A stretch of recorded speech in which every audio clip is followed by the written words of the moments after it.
Okay, number 10, Wiglet. Just what the fuck is this thing? It's awful, and I hate it so much.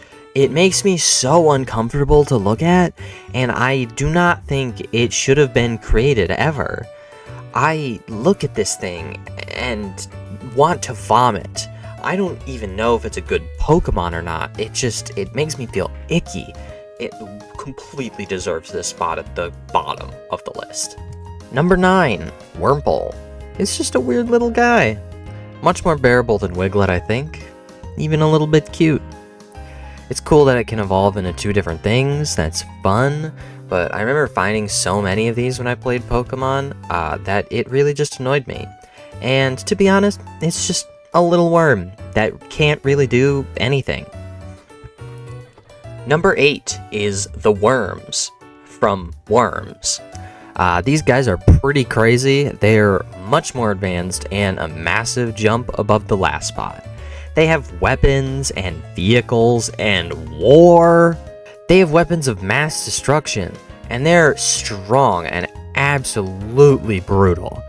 But, I mean, to be honest, they're all just gonna wipe each other out. They're just killing each other, and they're never really gonna make any real societal progress like this.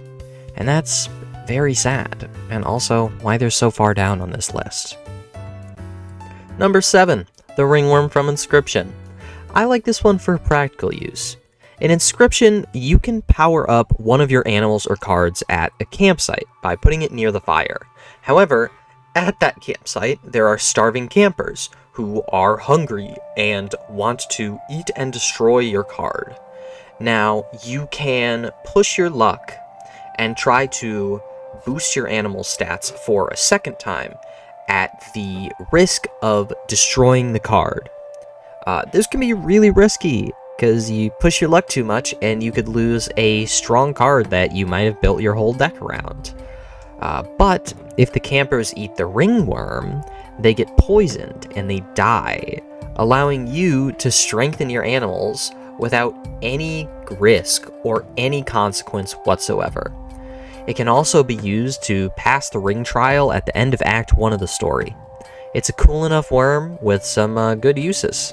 Big fan of ringworm. Would definitely get infected if I knew how. Number 6, the crab snakes from Subnautica. These guys are freaky.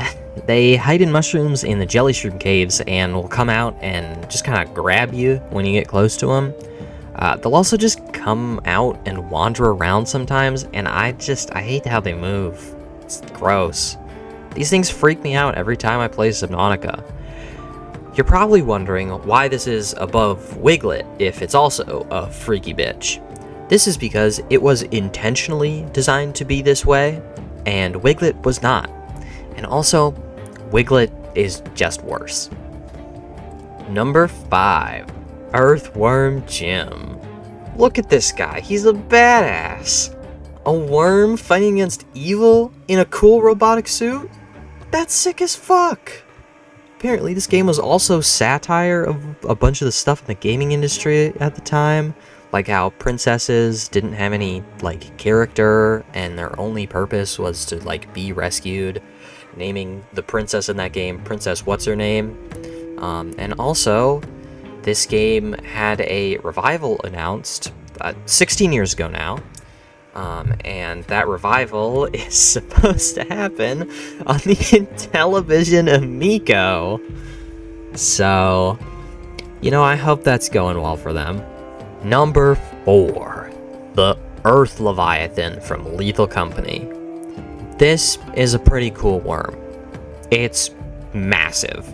It jumps out of the ground and eats everything that's in the place that it jumps out of. It's crazy. I've only seen it maybe once or twice in the time that I've played Lethal Company, but it's so cool to see every time it happens. It's one of my personal favorite worms on this list.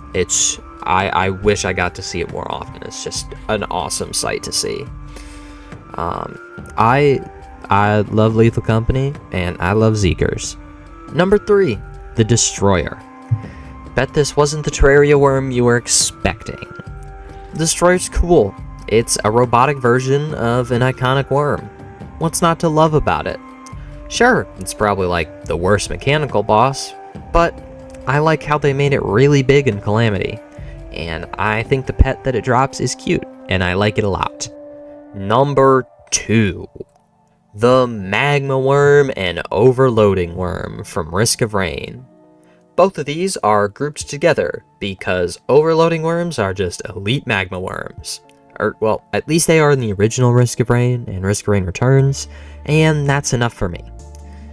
This is a personal favorite worm of mine, as of why it's at number 2 on the list. I always enjoy getting magma and charged perforators from them, and I like the little bit of lore things that they have, that they are actually blind, and their eyes are just little parasites that hang onto them and give them sight in exchange for protecting them. Number 1 is the Eater of Worlds. This was the Terraria worm that you were expecting, and honestly, the most iconic video game worm that I could think of. Probably the most iconic worm in general that I could think of. I like Terraria's worm bosses quite a bit. I think they're fun. I love when particularly the Eater of Worlds splits apart when you kill his middle segments. I think it's neat. I like the worm scarf a lot too. I think it's a good item. And looking at the wiki to come up with ideas for this video, I realized that there's a Master Mode pet it drops that I don't think I've ever seen before, which I was really surprised about because I played the game like exclusively on Master Mode. And there we have it. Top 10 worms in gaming. Any worms that I missed that you think should be up there? Do you disagree with my rankings? Think stuff should have gone in different places? Well, shut the fuck up. Or, well, you could just leave a comment about it, and I'll read it. Like and subscribe if you want the top 10 worst games in worming. Worst worms in gaming. Okay, bye-bye.